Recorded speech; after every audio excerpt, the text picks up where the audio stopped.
Hey everyone, it's Nico, and I've had a chance to sink about 3 to 4 hours so far into Elsie, which is a new roguelike experience and a game that I've been looking forward to for quite a while. Now, I've been kind of loosely following its development and keeping my eye on it, anticipating its release, and while I can say that from what I've played so far, I did have fun with it, it's got some issues that I definitely want to highlight and kind of put out a PSA about. So we'll get to those in a second. But first, I kind of want to just briefly mention what this is. So basically what this is if you were to take Mega Man and make it a roguelike, that's what Elsie is. And it plays very similar to other ones that I've played in the past, like Hades or Dead Cells. And it has that same kind of flow and the way the game operates. So if you've played any of those before, you'll kind of know what to expect here, but it is quite a bit different, and that it is essentially a run and gun version of those games in 2D. And the first thing I want to mention that is a huge issue, like immediately, but I didn't quite know how big of an issue it was till I was like 2 to 3 hours in, because the game was still teaching me things that they should have taught me in the very beginning of the game, is that when you start out your first run, they'll give you like a few rooms of a tutorial, and they'll teach you the absolute bare minimum fundamentals: run, jump, shoot. And they won't teach you anything else until you do another run. So if you're like me and you're actually good at this and you get far without consistently dying, it spoon feeds you very slowly the tutorials and how to use Elsie's abilities and the intricacies of the mobility and stuff like that. And it could take you, like I said, for me, it was 2 to 3 hours before they're teaching you things that you should have learned the first 10 minutes you played the game. Another example is that Elsie has like this ultimate ability that you can see to the left of my level. That is your ultimate ability, like meter, and when that charges, I was playing on an Xbox controller, you can hit LB and RB together, and it'll put you into like this overdrive mode. And this didn't get taught to me till almost 3 hours in. So that entire 2 to 3 hours that I spent playing without that knowledge. At no point did they teach me that until one of my runs later on. So for your first like several runs through Elsie, each time there's new tutorial rooms for each of those like several first runs. So I don't get why they didn't put all of that information just at the very beginning of the game. Just spend 2 to 3 minutes, have me run through all these rooms in the very beginning one single time, and then that's it, and then cut me loose. Why are you giving me little tidbits here and there? Another thing that they didn't teach me, that I had seen these throughout my previous runs, is there's these like little orb eyeball looking things that you can dash through, and when you dash through them, they grant you another dash or another jump. But what they don't teach you is that you can do like this ground stomp attack, and if you ground stomp on them, then you can jump again. They didn't teach me any of this, and this information would have been useful far sooner than they provided it to me. So that is definitely like my biggest gripe. So overall, that first time user experience in Elsie is absolutely terrible. They do a horrible job at explaining just about anything to you. And I don't need every single detail to be explained to me, right? I don't need that. But I do need the basics of the game in order to progress and to have a good time. And they just failed in that regard. Outside of that, the flow of the game was fun and enjoyable. There's a good amount of variety across its enemies. The bosses were pretty challenging and exciting to overcome. You'll fight a boss at the end of like each biome, and you'll earn upgrades throughout the course of the levels. The level design's pretty linear. There's no branching paths or anything, but when you do defeat a boss, you do have your choice between 2 different biomes that you could proceed to. So it's like Dead Cells in that regard, where you can kind of pick which one you want to go to, and ultimately maybe you'll have like an optimal path you like to go. There's things that you'll earn and unlock as you play through. There will be new NPCs that you'll meet. There will be blueprints that will drop, which you can then purchase those upgrades to be unlocked for future runs. Again, all of this is very similar to Dead Cells. And Elsie's main kind of mobility is that you can dash around both in the air and on the ground. You can also parry, which is an important part of the game, and that is taught to you fairly early, thankfully. And that requires some timing for sure, but that's like kind of a good component to the gameplay that I actually really enjoyed, because without that, it would be pretty difficult to avoid like kind of the bullet hell projectiles coming at you. The graphics are very neon, and I like the aesthetic, but the downside of that is that I had a hard time seeing a lot of the incoming projectiles because everything kind of just tended to blend in with one another. Like the bullets kind of blended in with the backgrounds, and there's a lot of effects going on the screen.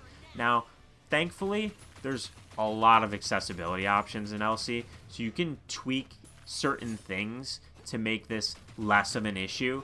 And I only changed a few things, like I turned off screen shake and I turned off controller vibration, but there's a lot of visual options here. Like you can turn off like the animated backgrounds, and that helps with the projectiles to kind of stand out more. But I didn't want to do any of that because I kind of wanted to show the game off as it is by default.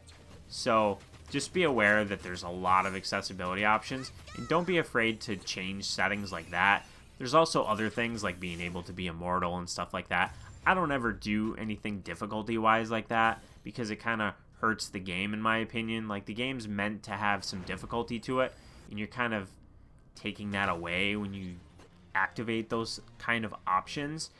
But yeah, so the flow of the game is exactly what you'd expect. You'll run through levels, then at the end you'll fight a boss, and then you'll have your choice between two different biomes, and then you'll proceed. There will be times where the game will kind of cut you out at the knees, and you'll have like a really good run going, and then they'll send you back to the wharf, which is the hub area, because Dr. Gray is telling you that she needs to talk to you.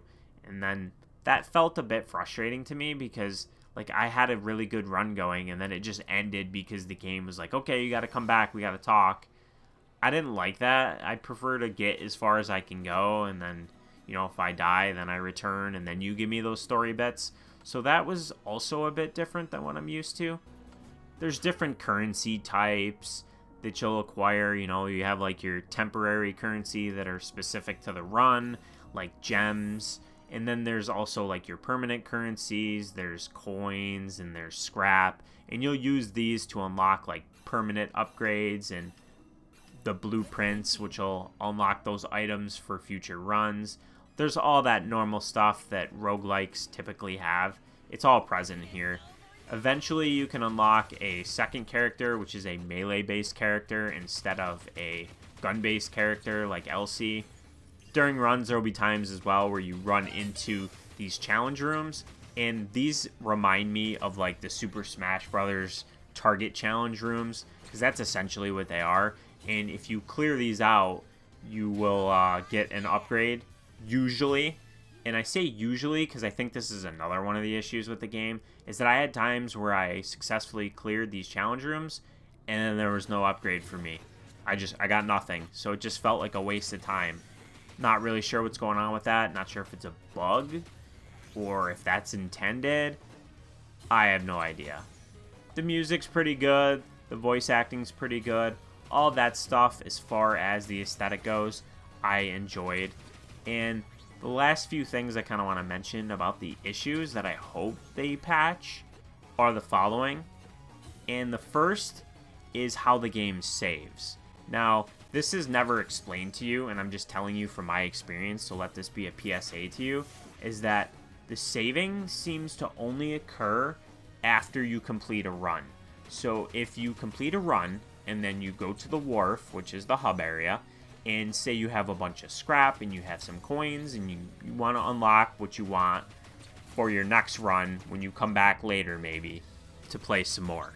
It won't save.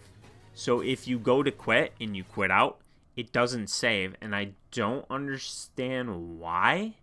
So let this be a warning that don't waste your time because it's not going to save. Just do it the next time you load the game up. The only time it seems to save is after a completed run, and that's kind of baffling to me. It should be a save and quit from the menu, like most games, but it's not here. Another smaller gripe is when you're doing a run and you access one of the shops, your currency count is on top of the character portrait for Elsie. And honestly, the first few times I was looking for my currency count on the screen, I didn't even notice this. I was looking around the screen like, where's my currency? I don't know how much I have to even buy these items. How do I know how much I have to spend?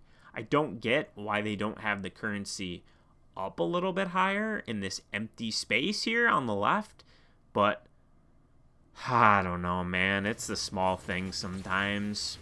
Then another thing that's, again, not sure if it's a bug or is intended, but there's these chests throughout the game. There's purple chests, which require a key to unlock, and then there's also gold chests, which you can just open at your leisure. They're usually hidden in kind of nooks and crannies sometimes, and then other times they're out in the open, intended for you to grab them. There have been a bunch of instances where I open a gold chest, and it gives me like 2 gems, and that's it. Like, is that intended? Why is there nothing coming out of here? I'm just confused on why that's the case. Like, why even put a chest there at that point? And then the last thing, and hopefully this is something that I had to deal with, that you will not, is that since I was granted a review key for Elsie, that I was able to play it a few days early. And I did. And so the day before the game released, they put a patch out. So obviously, I downloaded the patch to play some more before making this video, and the patch completely deleted my progress. It didn't give me any sort of prompt or anything like that, but the patch just removed all the progress that I had made. So 3 hours of progress was lost. Hopefully this is just a one-time thing and it won't occur again, but that's a huge issue if they patch this game in the future, which I'm sure they're going to because it has its fair share of issues, that it does not happen to all players, because there's almost nothing worse than losing progress. And 3 hours was a good chunk of progress to lose. So, you know, overall, I did enjoy Elsie. I don't want to make it seem like I didn't enjoy it, because I did. I did have fun with it, but it felt like a game that I want to see get fixed with some patches before I come back to it, which is kind of why I wanted to title this video the way that I did and kind of make you aware of what to expect going in. If you're aware of these things that I mentioned, they might not bother you as much, but since I had to kind of suffer them and endure them in order to let you know, maybe they won't be such an issue for you as they were for me. So, like, the gunplay is super satisfying, and being able to parry, and a lot of the upgrades were really enjoyable, and the different gun types, and the mobility. Like, there's some really well-designed levels and sections of the different biomes. Like, the platforming is really good, being able to air dash, it has a nice sense of speed to it. And overall, again, I did enjoy Elsie, but it needs some updates, it needs some fixes, because it's got some obvious issues. So, hopefully you found this video helpful. It's a little bit more of like a downer take on Elsie. Like, again, I did enjoy it, and I do want to make it clear that this is a fun game, but it needs some fixes, and it needs them soon. Appreciate you watching this video. If you enjoyed it, like, comment, subscribe, and I'll see you on the next one. Not too bad.